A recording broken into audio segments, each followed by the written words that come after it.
for all of us. It's about predicting where the consumer is going and getting half of it right. One of the things we want to do is create ads that don't suck. Embracing change creates great possibility. I'm Alan Hart, and this is Marketing Today.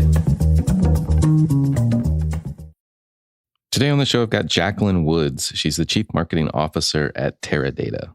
Jacqueline joined Teradata from NielsenIQ, where she was a member of the executive leadership team and global Chief Marketing and Communications Officer, leading the revitalization of that company's brand, image, perception. Previously, Jacqueline was with IBM for nearly 10 years as CMO of IBM Global Partner Ecosystem Division, where she focused on building cloud, data, AI, and SaaS-based strategies. Before that, she was global head of customer segmentation and customer experience at General Electric. Jacqueline also held roles of increasing responsibility for Oracle for 10 years, as well as the leadership roles at Ameritech and GTE, or now known as Verizon. On the show today, we talk a little bit about Teradata. We also talk about AI, how it's all the rage and you really can't avoid it, and where does trust fit into the equation as we pursue AI initiatives and implementations. What do leaders need to know before launching an AI initiative? And how can AI boost efficiency and productivity? And maybe most important, why other Black female business leaders and other underrepresented people should take advantage of AI now and get involved. That and much more with Jacqueline Woods.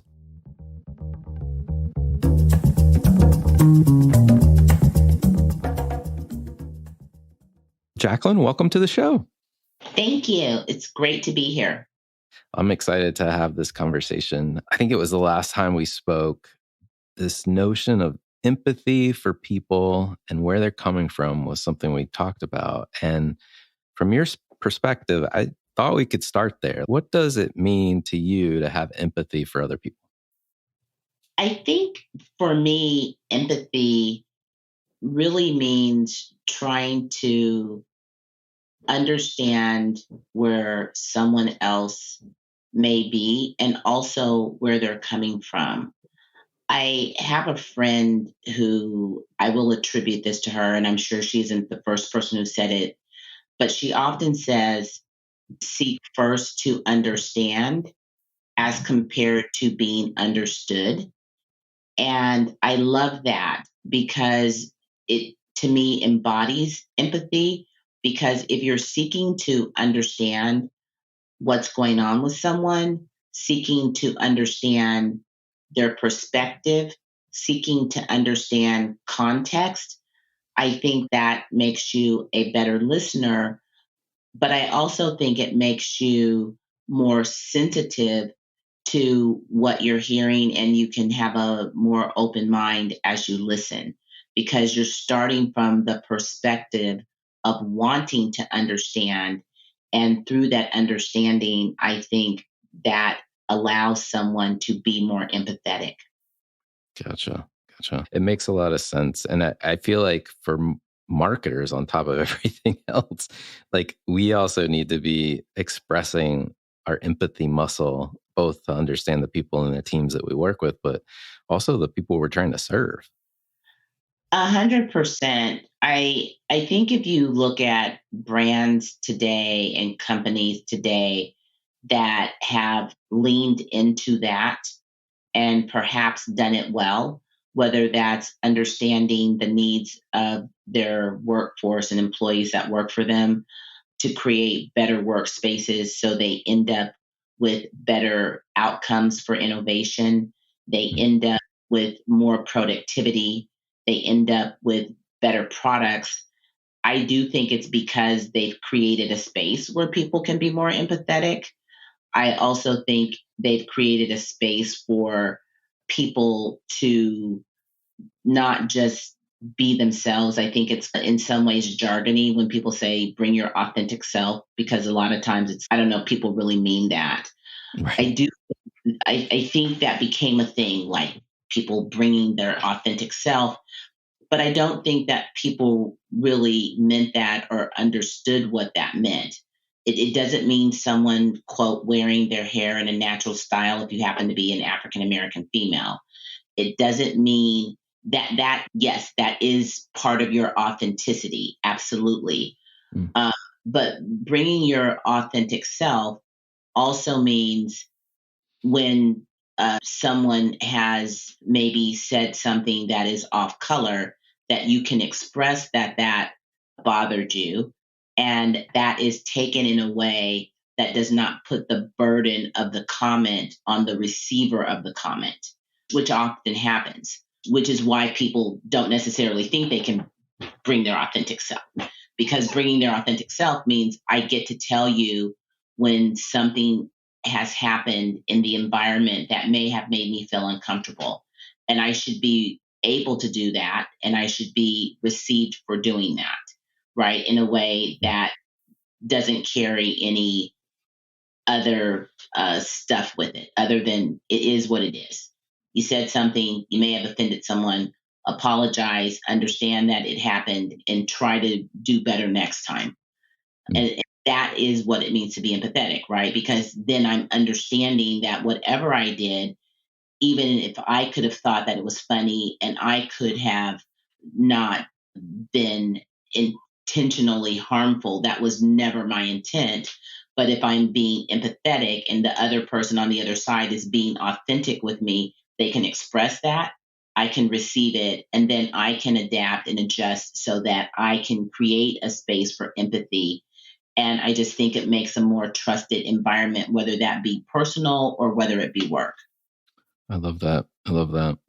From empathy, I'd love to talk about like your career track. Like, where did you get your start in business so I can better understand like your background, et cetera? And then what was some of the highlights or path and stops along the way to become the chief marketing officer at Teradata? It's interesting because I started my career in finance and accounting, which I think is not maybe the natural path for someone in marketing. But for today's marketer, I think it's really positioned me quite well. First and foremost, I love math. Love math. I've always liked numbers. I've always liked data and analysis. And I think at some point that wasn't as popular as it is now, because I think that in the past, when people talked about marketing or people talked about people being creative, they never made it so that people could use their left and right brain. They always made it seem like you had to be glowingly creative, and that's not true. I think there are two types of people who really love mathematics, and that is using math to solve problems. And that requires quite a bit of creativity.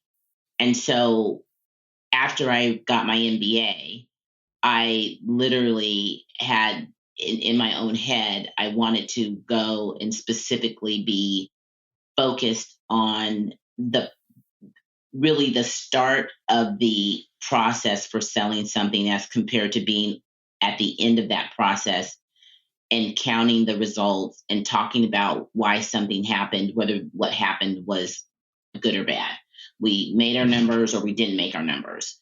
And so for me, I wanted to be at that point where you're at the precipice of talking about why is this product important and why should someone care about it, and what does it mean for someone's world or their life. And interestingly enough, I started my career in telecommunications. And so when you think about dial tone and you think about just the notion of someone in the past, before we all had mobile phones, you picked up a phone and there was dial tone, and that meant something to you. That meant that you were going to be able to connect with someone else for whatever the purpose was. And so it's not something you could taste. It's not something you could smell. It was only something you could hear. And so just the notion of having to create stories and conversations on why that connectivity was important, whether it be for security, whether it be for a grandparent, whether it be the lifeline of the business, those are all reasons that people needed phone service and needed kind of all of the things around phone service, whether it was call waiting or forwarding or all the things that became really important capabilities and features that companies could charge extra for. So that was the first part for me of moving from kind of finance and looking at the results of, quote, how much dial tone did we sell, to why is this actually important for someone in their life, and how do you make that connection or connectivity. I then was recruited from there to go to Oracle, and that's really how I got into technology. Mm. And even when I was in college, I had taken the math that was for engineers because I just love math, and I had taken a number of computer science courses, but it wasn't like I wanted to be a software engineer. And it wasn't even like I wanted to be an engineer, but I did enjoy the space.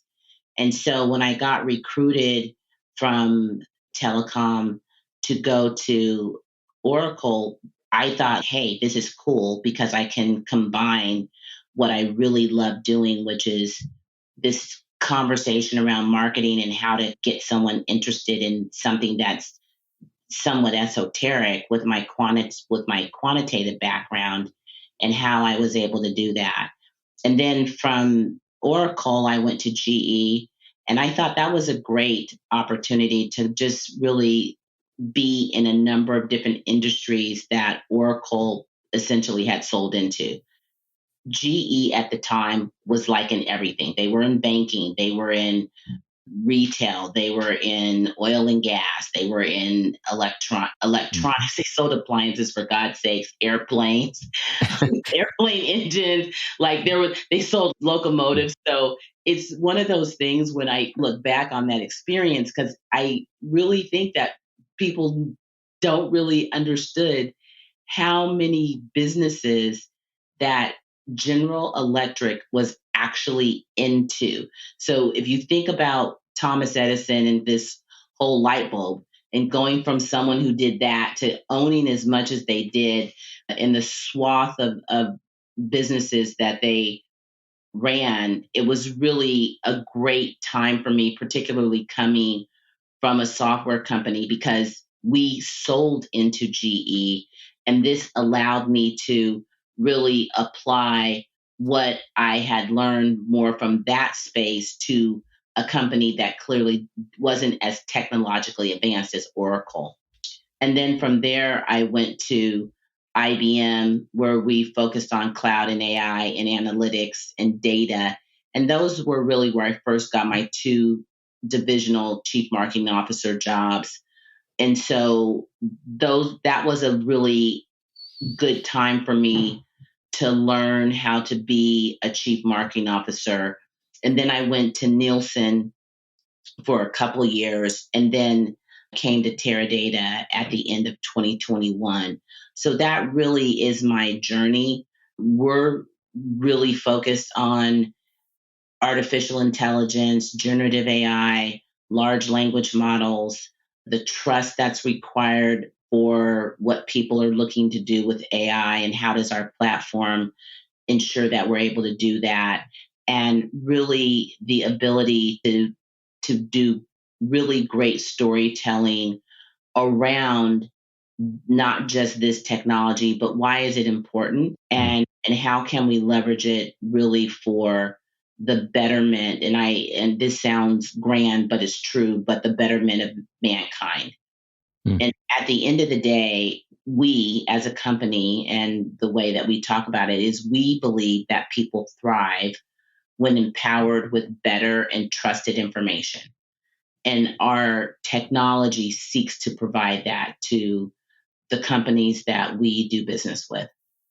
It is a lofty mission, the betterment of mankind. Maybe we can talk just a little bit about Teradata. And you talked about AI, and that's a big focus now, but just give us a sense of the size and scope of the business. Like what all are, if you can, like a little bit of what you guys are doing and where you're doing it. Yeah, we sell into what we would call the global 10,000. So companies that generally are 750 million up to a billion and above. And so anyone from, think of your largest banks to your largest airlines, like American Airlines, as an example, your biggest healthcare groups like United Healthcare.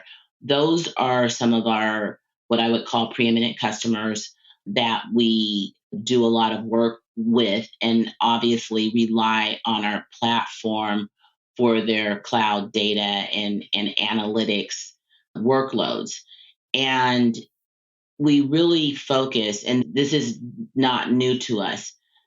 Teradata has been a steward of trusted data and information for since the company's founding, which was about 40 years ago. So it's always been in this space. And so those companies have relied on us to, if you think about some of the world's largest banks and think about some of the toughest challenges that they are undertaking, particularly now, it would be around risk and fraud. And so you have to think about with the speed at which a technology has to analyze, are you really who you say you are when you're making a transaction, to ensure that they're both protecting their consumers as well as the businesses that they work with, as well as the banks themselves. And so those are just some of the types of business operations that we would be supporting at some of the very largest banks. If you think about American Airlines, and it happens today, for once on the East Coast, we have like awesome weather. It's been awesome for the past 3 days. And when I tell you it is extraordinarily beautiful outside, it is extraordinarily beautiful outside. It's the first 3 days of sun that we've had probably in months. But that is not the case on the West Coast. They are having some tremendous storms this week. It's been all over the news. And if you think about how that disrupts air travel, you can imagine what it takes to get planes from point A to point B, people from point A to point B, and ensuring that they have options and alternatives.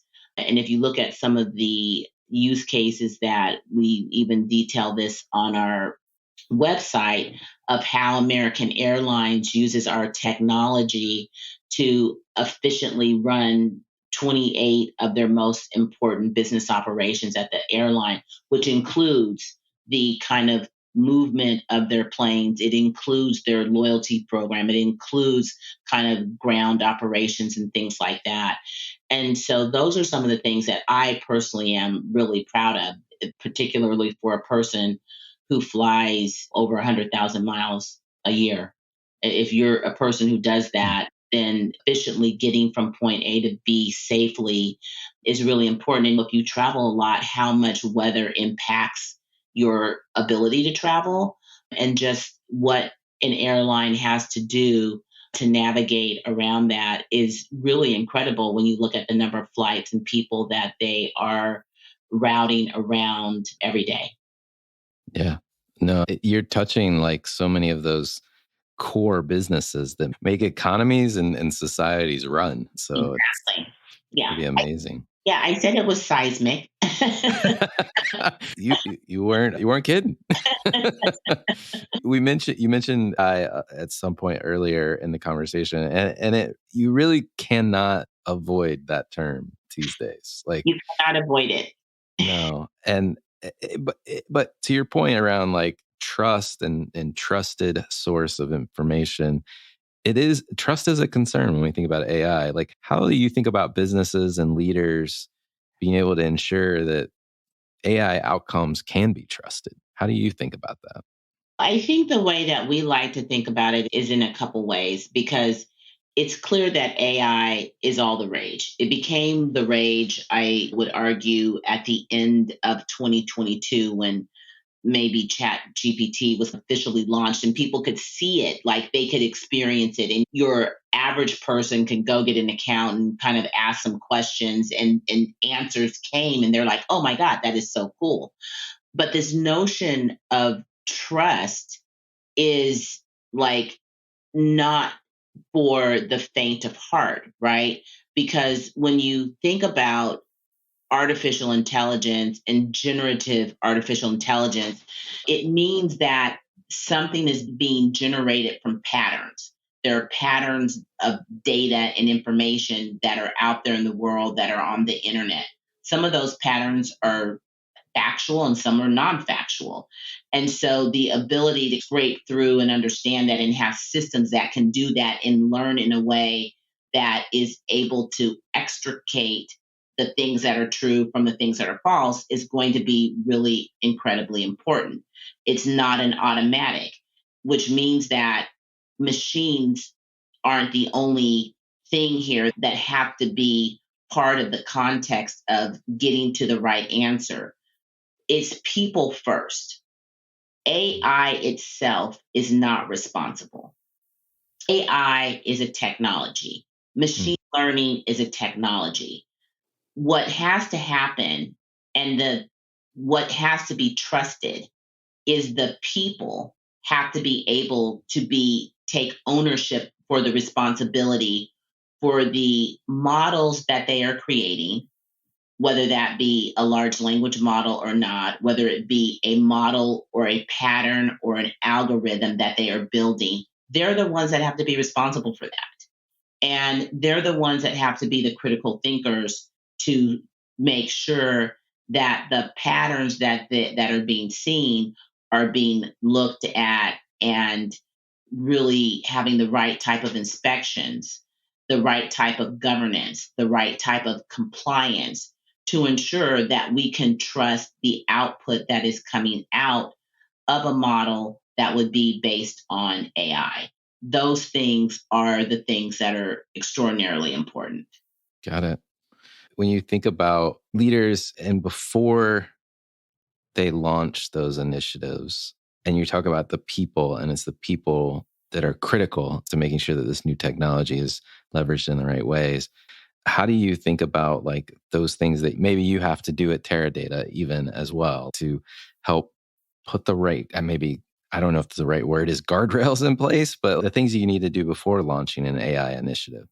I think that what anyone really needs to think about is starting with the data. Everything starts with data. And I don't think I can emphasize that enough about how important that is, because as a reminder, the data is what is used to train an AI model. So AI gets trained on something and then it can analyze patterns. And then from those patterns, it makes decisions, right? So it's only going to be as good as the data that it is essentially being trained on. If you think about all the data that's out there in the world, and this is an analogy that I shared a few times in a few different forums, I really think of data like water. In the past, you would hear people talk about, oh, data's like oil.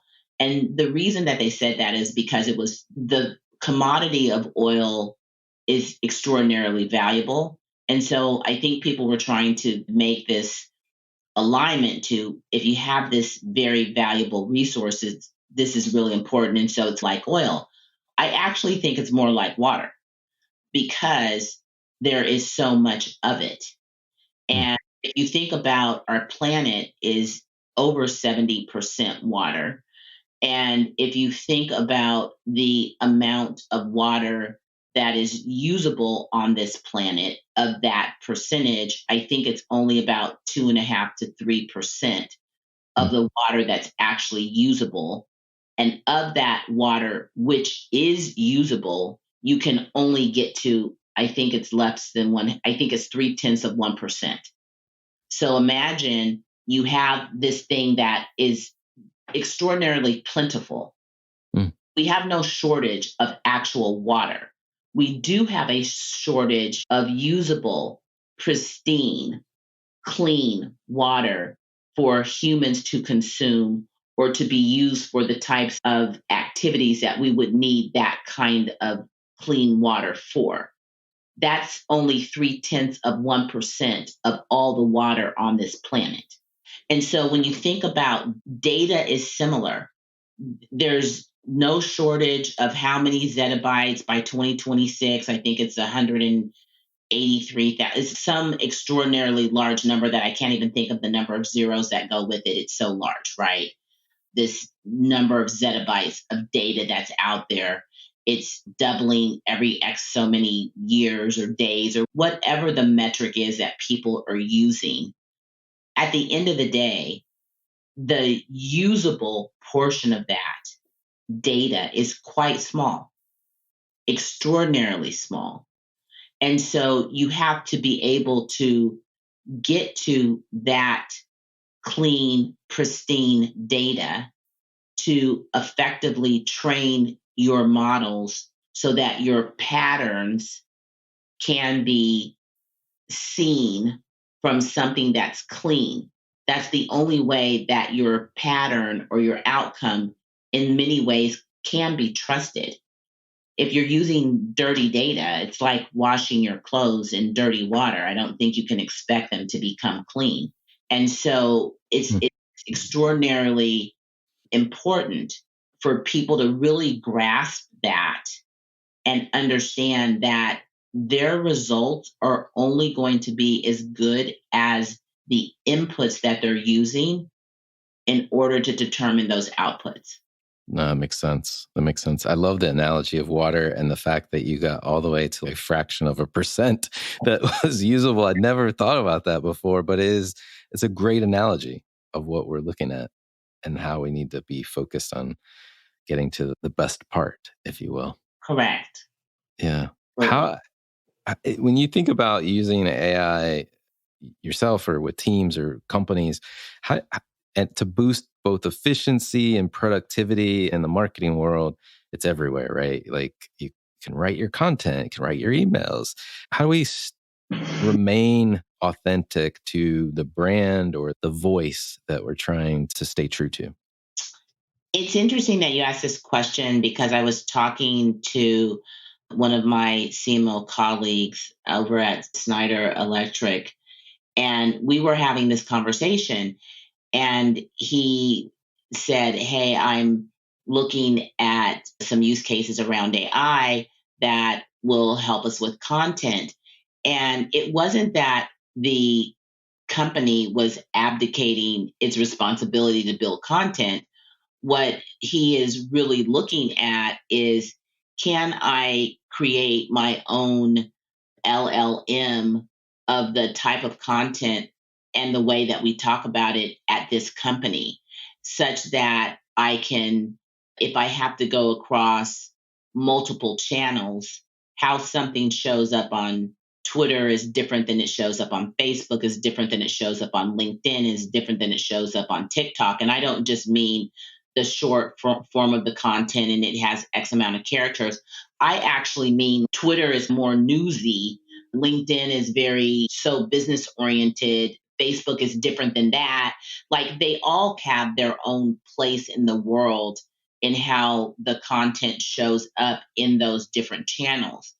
And imagine a world where if you had your basic content and you wrote something that was specific for LinkedIn, you got, and you said, I'm just pretending that I'm the person that wrote it, and I now put it in my own model to pop something that says, what would this sound like on Twitter? How does this work on what recommendations for TikTok? What does this look like on Facebook? Then you know that you're propagating the information in a way that would be consumed by the way that content gets consumed on that platform. I actually think that's extraordinary, right? I don't think that's, quote, taking away anyone's job. I think that you would have more time to be much more specific and creative with the type of information that you could put in all of these different places in a way that was consistent and truer to your brand. And so I think those are some of the opportunities that you can use AI or Gen AI to essentially be more efficient and help you boost productivity. I don't think you should just jump into AI for AI's sake. I think you need to really think about what are some of the ways in the vehicles that I could use this to improve productivity? And one of the data scientists that works for me, one of the reasons why I hired him actually was because he had given me a use case where it was working with healthcare and working with the state of California, and he had done all this analysis. And then he showed, yes, you've saved this amount of money, but if you reinvest it here, and here are some other outcomes and benefits that you're going to achieve. And the way that I think about this is, we as marketers would be in a great place if we are using our dollars more efficiently and optimizing them in a way that we aren't able to do today, because we're having to use those levers more independently when all of those levers should really be working together. And even if you have a firm that does your media buys for you, it's still not the same as, how does all of this content work together? How do all my campaigns really work together? And how do I think about that in a way that could clearly be faster than my doing that across the board with kind of 4 different organizations and groups? I could now do that more quickly, and then I could use those resources to do something even more valuable to the company or the organization. It's definitely maybe a workforce multiplier to some degree. I think it's going to be a workforce multiplier. I think, and if think about, if you're in the U.S. and just think about, in comparison, the U.S. has, I think it is the highest productivity country. I believe that is still the case. But think about how many hours Americans work in comparison to other countries, right? Other countries have decided that having leisure or free time is not a bad thing, and that is important. And imagine if you could specifically have more time, more quality time, more time to think, more time to not do perfunctory work, but do work that is more accretive to your own brain power. Imagine how much more valuable that would be. I think it would be awesome. Yeah, it would be awesome for sure. Well, I know we've been talking a lot about technology, what you guys are doing at Teradata. I want to switch gears just a bit and talk about, I know you have a passion about supporting other Black female business leaders and other underrepresented people, and that's important to you. Are there advantages for these groups to take advantage of AI as well? I think so, because I think anytime that you have a, a technology that clearly is going to be part of what we do going forward as human beings, I think it's important for us to be engaged and be part of the conversations. Because, for one thing, there is bias in the world, and that bias doesn't go away with AI, because AI is using patterns that already exist. And so I think you would have to work doubly hard to make sure that you don't have bias in some of the models that are out there. And the only way to do that is to include people who the bias has often been against. And that would be, particularly in the US, that would be people of color, whether you happen to be Hispanic or whether you happen to be Black. If you're for women, I think particularly Black women and women of color, we're just underrepresented in technology, full stop.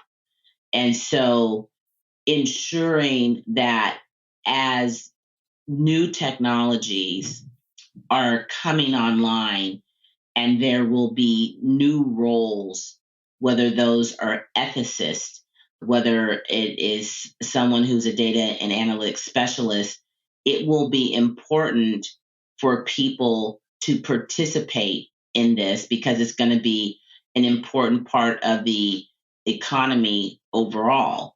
And because it's going to change how we work and how people will be impacted, you want to be, before you're, quote, impacted in a way that could be perceived as harmful, you need to be part of the conversation to ensure that all points of view are heard and that you can ensure that you can take advantage of that. I think that's extraordinarily important.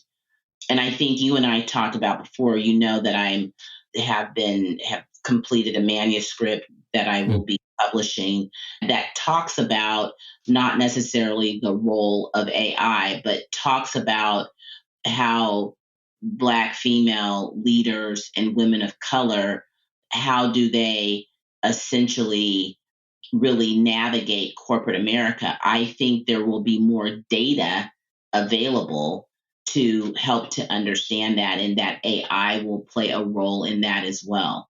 So I think those are really important opportunities that people need to lean into and not lean away from. I love it. I definitely want to switch gears now. We'd love to get to know each of the people behind the microphone a little bit better. And my favorite question to ask everyone that comes on the show is, has there been an experience of your past that defines and makes up who you are today?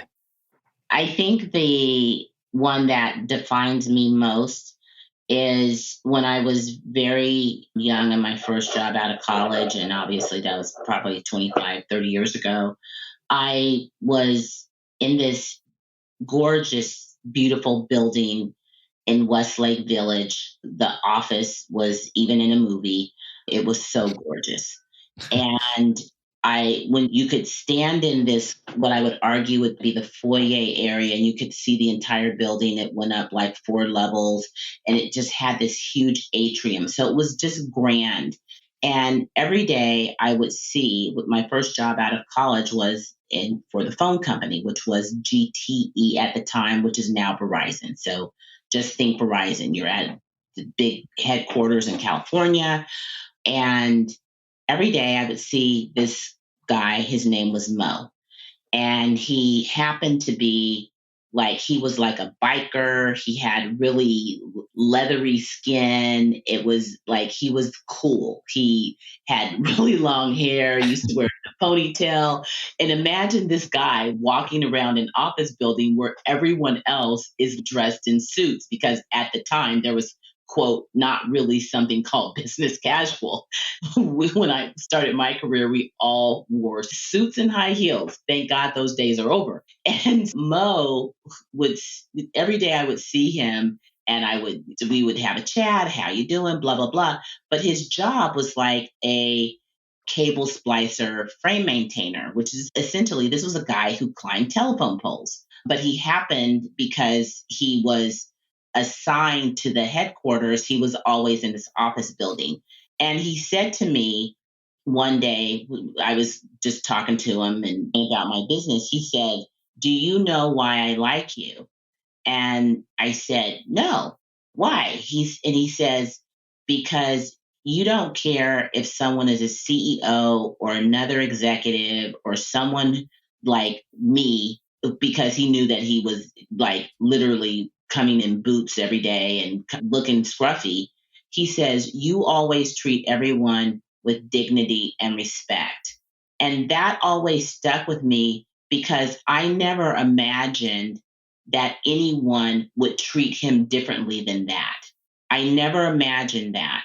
But he happened to be someone who had, whether his heritage was, I have no idea what it was, other than his very long hair, which I'm like, maybe, and it was so dark black, I'm like, maybe you could be Native American. His skin was brown and leathery. I'm like, maybe you could be Hispanic. Maybe you could be I had no idea. And I never even thought about it. But when he told me that, it struck a chord with me, because it let me know that other people did not treat him that way. Other people saw him differently. And I never saw him differently. I just saw him as a guy that I love to run into and have casual conversations with and shoot the breeze with for 5 minutes or so and then move on. And it always made me proud of myself that my parents had taught me to just treat people like people. And I never thought anybody noticed that. And so to me, that is a moment that has always stuck with me and has always made me make sure that I try to do that in my daily walk. And that's always been important to me. I think I'm going to forever remember Mo now, too. It's such a great story, a great takeaway as well. And I cannot get the visual of that guy out of my head. So Everybody loves Mo. And trust me, he used to get on his like Harley and drive away in front of the office building. So I'm telling you, it was like a whole thing. He should be a movie. Like he should be a movie. I almost feel like I would be worried Mo wouldn't talk to me because I'm not cool enough to talk to Mo. You know? But that's funny. That's funny. Well, what advice would you give your younger self if you're starting this journey all over again? I would tell myself that I am enough, that I will always be enough, and I don't need validation from anyone else to make me feel that I'm enough. I would tell my younger self to be your own advocate and that your grit and your belief in yourself will carry you further than any degree or anything else that you have. It is the sticking to it and just staying directed on the path that has been set out for you. And I like to think that it's the path that God made for me. Love it. Is there a topic you think marketers need to be learning more about, or maybe something you're trying to learn more about yourself? Of course, it's AI. I was going to say, we probably talked about it. Yeah, it is definitely everywhere. It is AI. Yeah, exactly. Well, it's got its own song eventually, just like EIEIO was. It's going to be AI. I love it. I love it. Are there any trends or subcultures that you follow or you think other people should take notice of? I think some of the trends, clearly, I do think you have to ride this AI wave. I don't think it's not like it's going away. So I think it's going to be here for a while. I think another trend that is going to have its ebbs and flows is the way that we work. And I think that some of the things that I'm concerned with, particularly when I started my career, I got to hang around people. Yeah, we were in the office all the time, but that's how we made friends and developed relationships. When I first got married, literally like half of the office, even though I got married in Northern California, they all drove up to my wedding. And I would like to see people that are early in their careers be able to establish those kinds of relationships and have those opportunities, because that's how you develop a management style. That's how you figure out how to relate to people and get the best out of them. That's how you develop these leadership qualities. And so I think we really have to think really carefully as leaders, how do we create those opportunities for people to develop and be engaged in a way that may not look like it did when I first started working. I don't think everyone can work at home forever. I think you have to have a balance between those two really unique opportunities of when you can, quote, potentially work from home and when you really need to be working in a collaborative environment with people, looking at their faces, reading body language, seeing all the things that you don't necessarily see when someone has sweatpants on and pearls when they're on a Zoom call, right? That's not reality. So I think those are some trends that we need to watch. And I think the companies that figure that out first and do it well will be ahead of those that haven't figured that out. And I think that tide is, we're seeing some of the, what I would call breaks or cracks in the, you can do anything anywhere. I think some of that is will change over time. So I think those are some of the biggest trends that you're going to see. I love it. Last question for you, I guess I should say that. What do you think is the largest opportunity or threat facing marketers?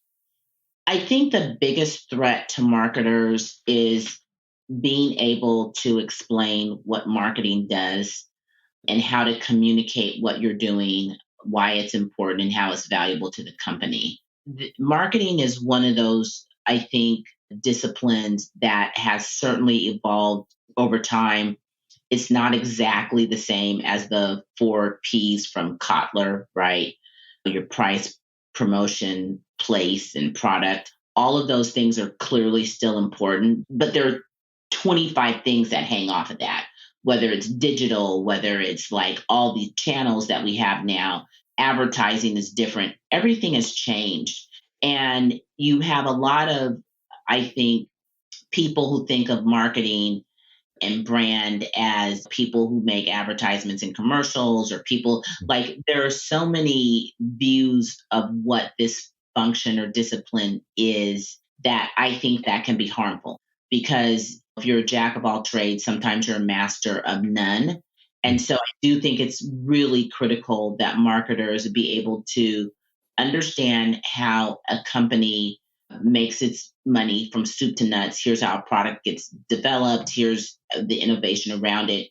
And here's the part that I play in that, whether that is naming the product or something else, because there is something in a name, right? If you had a product and it was called 4.5 and you came up and named it Alan, then Alan becomes a thing, just like Siri. Siri is a thing. The naming of Siri was critically important. If you just called it, I talk into my phone and it does actions and activities because I asked it a question, that's not meaningful. The fact that a marketer came up with some name that sounds like Star Trek, I think is pretty cool. And so there is equity and brand equity in those kinds of things. And we as marketers need to be steely-eyed about explaining that value, why it's important, and by the way, no one else can do it. These are specific skills that people have, and just because you happen to be in sales for 10 years and you didn't make your quota doesn't now mean you should come be a marketer. People in marketing have very strong skills and deep domain expertise, and I think it's critically important that we let everyone know that every single day. I think we leave it there. That was a great ending. Thank you for coming on the show today and spending so much time with us talking about technology and your thoughts on marketing. Alan, it's been amazing, and I am really, truly delighted to be here. Hi, it's Alan again. Marketing Today was created and produced by me with post-production support from Sam Robertson. If you're new to Marketing Today, please feel free to write us a review on iTunes or your favorite listening platform. Don't forget to subscribe on marketingtodaypodcast.com. Tell your friends and colleagues about the show. I love hearing from listeners. You can contact me at marketingtodaypodcast.com. There you'll also find complete show notes and links to what was discussed in the episode today, and you can search our archives. I'm Alan Hart, and this is Marketing.